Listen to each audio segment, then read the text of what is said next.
As I promised you in an earlier lecture, we will now talk about how to engage other interpretations and other historians. Now, I've already gone over a little of this, particularly in the lecture concerning your audience, in which I maintained that one of your audiences was other historians, and indeed that you would enter an academic conversation with these historians. And so I want to repeat some of that information, but also add to it.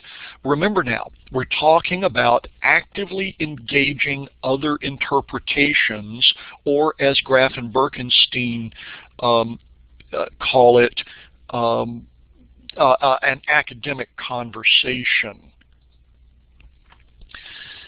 If you want to deal with and engage other interpretations, how do you get at those other interpretations? Where do they live?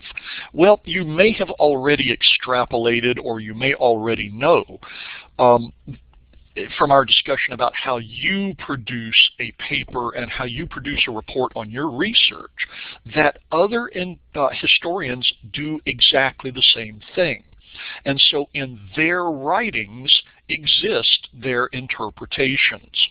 So you have to go to those writings. You have to read other historians who are dealing with your topic, or even your theme, or even your own claim. Now, your claim may be unique to you, but there are other authors who are dealing with very similar, narrow discussions. Certainly they're dealing with broader discussions. Now, who are these people? We call them your secondary sources. They're the monographs. They are the article authors. Okay? So how do you get at their other interpretations once you find their work? That is, you conduct a subject search and you find some works that look pretty promising. What is it that you are looking for? Well, you're looking for their claim. Some of these claims are very forthright. They sound like they're saying, I will claim X because of Y. Sometimes the claims are not laid out that forthrightly. They may span 2 or 3 paragraphs. That's particularly true in a book. They may not be a very good writer, or they may not write in the style in which I'm trying to teach you, and so you have to tease out the claim a little bit. So what do? First and foremost, read whatever purports to be the introduction, a preface, a set of acknowledgments, an introductory chapter. Chapter 1, read the introduction and see if the author explains what he or she is going to be talking about. Read the conclusion. A good writer concludes by summing up and restating what it was they talked about. You may also, with articles, find abstracts, and that's extremely helpful. But what about books? Read book reviews of that book. You can find book reviews on some of the Troy University databases, particularly for history and for books written 5 years ago and further back. Check JSTOR. Look for reviews. Do an advanced search on your topic or on the book itself. And when doing an advanced search, you have the option of limiting the search to just reviews. Read these reviews, because frequently reviewers will abstract the work itself. Now, if all else fails and you can't find a review on JSTOR, go ahead and go to Amazon and see if you can find a book review there. It's better to have somebody who has read the book tell you about it than you to not to go down the wrong path and waste your time looking for a book that doesn't really work for you.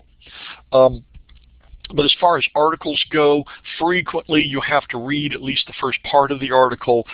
Sometimes there's an abstract. Once in a while you will run across another article that talks about being an historiography of your topic, in which case it might talk about the article that you have under consideration. Now, when you get at these interpretations, then you need to summarize these claims per author. Don't bunch a bunch of them together and make one big summary, a synthetic summary. Make a summary for each one of your works. What is this person's interpretation? This is called historiography. There are two kinds of historiography, or let me say rather that historians use the word historiography to mean two related things. The first of these is the philosophy of history. The second of these is the literature that pertains to a particular topic or theme or claim. So there's a historiography about called the progressive school. There's in American history. There's another one called in American history the consensus school. That's the philosophy of history. Those historians might talk about civil rights. That's the literature of civil rights.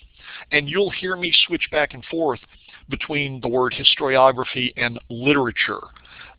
They mean the topical historiography, what other interpretations exist and what other historians are talking about.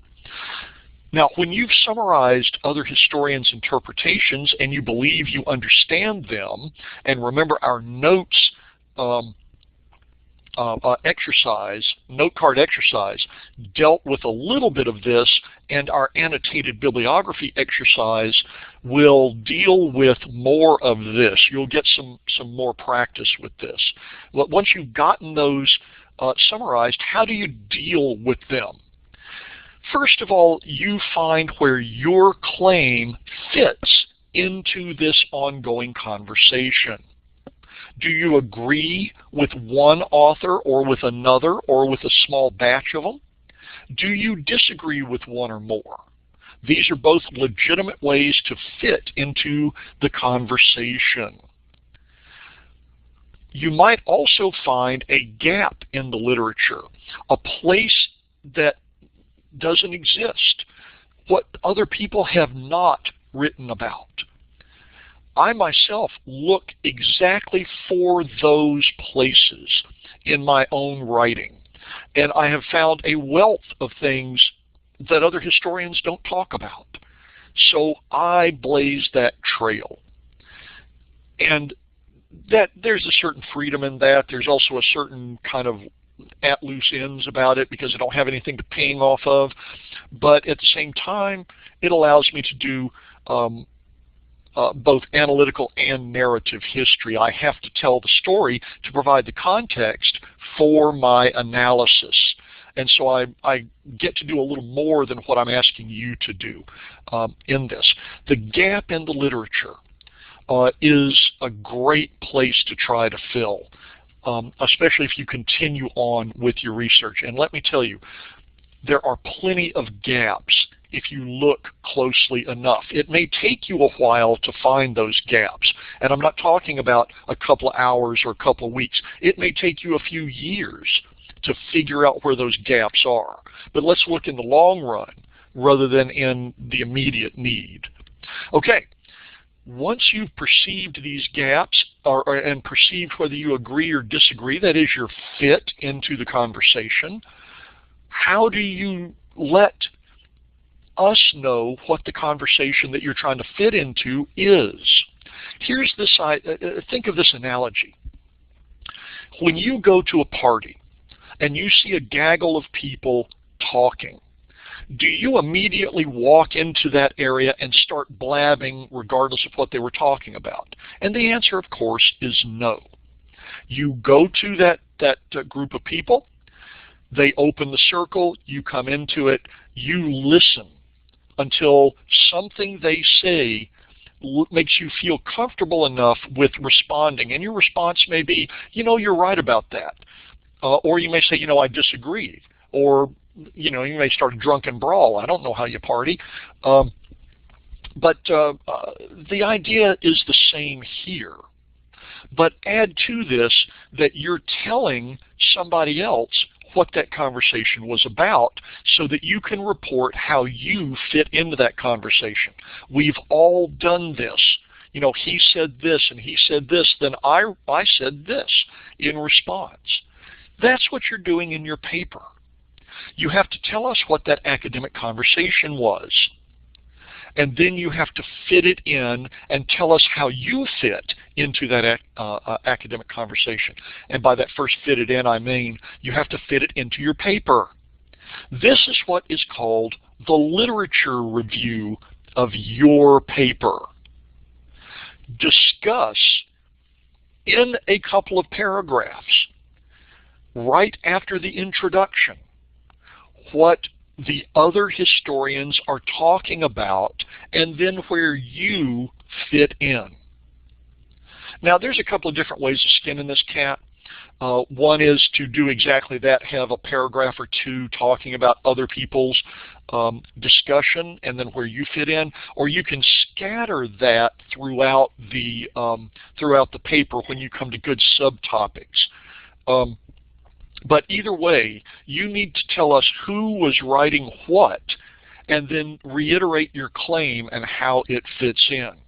Do this again kind of at the end with a summary. What language do you use and how do you write this stuff up, this lit review? Begin with what they say. And Graf and Birkenstein give us some good templates to use. However, a few of the templates they recommend are too general. They're good for writing an essay, but they're not good for writing a history paper the way I want you to think about the history paper.